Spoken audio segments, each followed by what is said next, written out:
guys, welcome back to Joe's Garage. So I'm going to tell you some of the answers to questions that I get most commonly while driving or while people find out that I have a C8 Corvette. Number one, how fast is the C8 Corvette?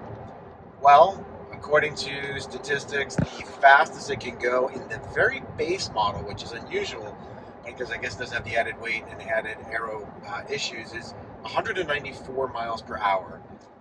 The Z51 package, which I have, the top speed is 188.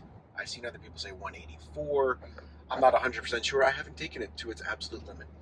But that's one question that I get. How fast is the 0 to 60 in a C8 Corvette? Online, you'll read it'll say 2.9 seconds from 0 to 60. I have had the car 0 to 60 in 2.8 seconds, multiple times. I mean, it goes. It is incredibly fast. I've had people argue and say, well, that's because there's a rollout or that's not accurate. You need to use draggy. I'm actually planning on getting a draggy, and I'll see if that is accurate with the actual timer, the onboard timer that comes with the car. But 2.8 is the best I've gotten. The Z06 is supposed to do it in 2.6. I've seen people do it in 2.5. The E-Ray is supposed to do 0 to 60 in 2.5 seconds, and that is the fastest Corvette produced, or 0 to 60 times produced by a Corvette. I don't know, but here's what I will tell you.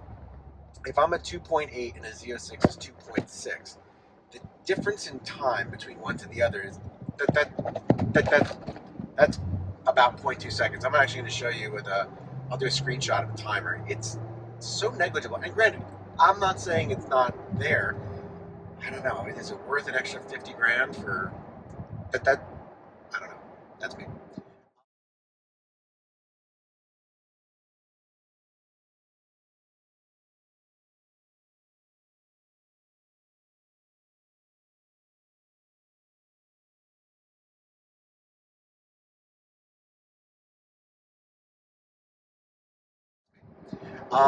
Another question I get a lot is it a Ferrari? Which is kind of funny because no, it's not. I was actually at a complex and someone said, oh my God, there was a Ferrari here the other day. I'm like, yeah, that was my Corvette. True story. Another question I get a lot is, where is the engine on this one? I hear it's not in the front. It's correct. It is not in the front. It's a mid-engine Corvette. The engine is in the mid-back area, right behind the front seats. Well, the seats, there are only seats are the front seats. There is a trunk behind the engine, so it is not a rear-engine car, it's a mid-engine car. It confuses people, but they want to see it, and so I have a hardtop convertible, and the hardtop convertible, you can't see it unless you have a clear engine cover, which I do, which allows you to see the big, beautiful 6.2 liter LT2 engine. It's awesome. Another question I get with the C8 Corvette, how much horsepower does it have? Well, stock or base model C8 Corvette comes with about 490. If you have the Z51 package, you get an extra 5 horse bump to 495.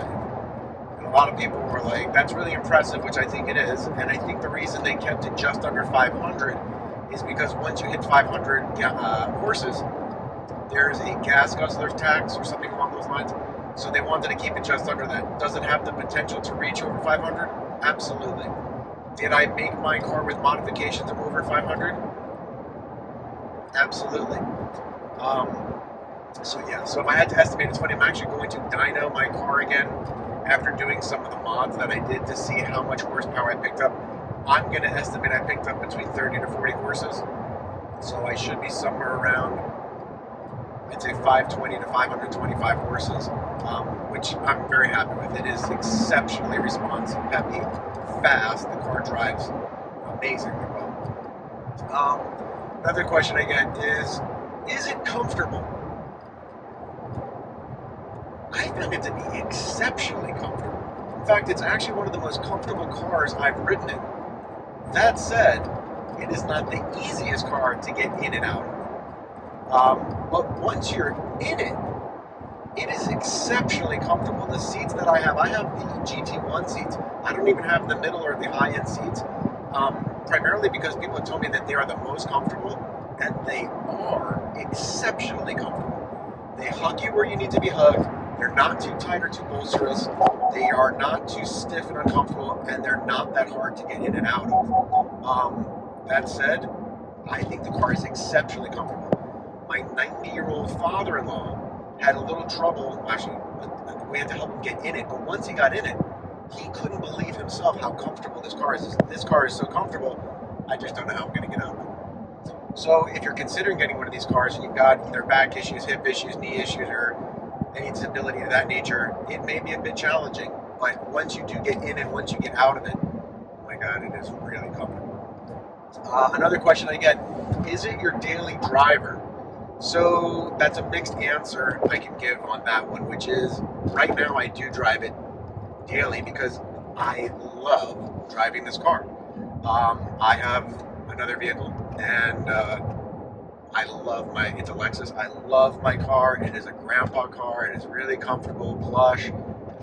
But this car it gives me, I don't know, it's awesome. It gives me a big smile every time I drive it. When I hit the gas and I hear that engine roar, and I love it. So lately I have been daily driving this car. Is it a comfortable daily driver? Absolutely. This is a great car if you want to use it as a daily driver. Now, there are many people who leave their cars and keep them in a garage with a cover on them and they never drive it. So for them, this would probably not be the ideal daily driver. But it's a great car if you have a commute. It's very comfortable. Rides great on the highway. It drives really well in the city. The only thing that people may complain about is because it's a low car, you can't see above or what's going on too far ahead if there's a big car in front of you. I don't know. I think it's quite a comfortable daily driver if you want it. Do I keep it in the garage? Yeah, I do. I keep it in the garage, except for when it's out and about, obviously. I worked on my garage to make it an acceptable garage to have such a fine automobile in it. So yeah, I keep the garage kept when it's at my house. What's some other questions? Did I chip tune it? No, I did not.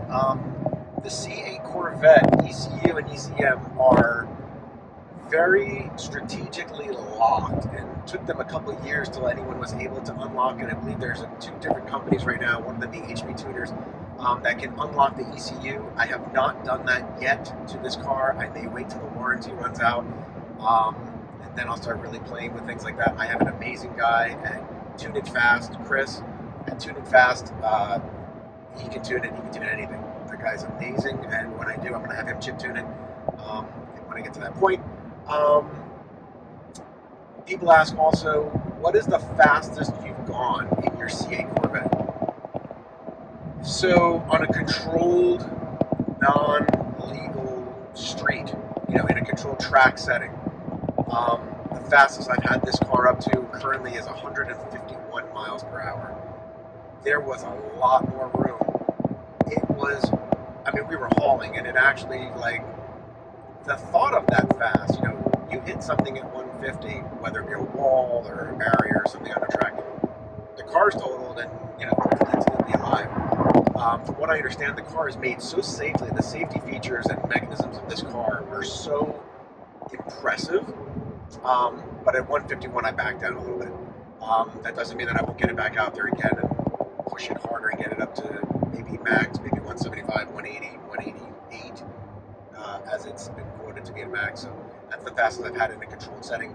And that's really it. Those are the major questions that I typically get about my C8 Corvette. If you have additional questions for me, here's a question that I get a lot. What mods have you done to your C8 Corvette? That should be another video. Stay tuned for that one. Like, share, subscribe, comment below if you have questions, thoughts. If you get questions that I didn't cover and you have a C8 Corvette, let me know what those questions are. I just find it fascinating what people hear or what people say. That's it. Thanks for watching Joe's Garage. Like, share, subscribe. Talk to you later. Bye.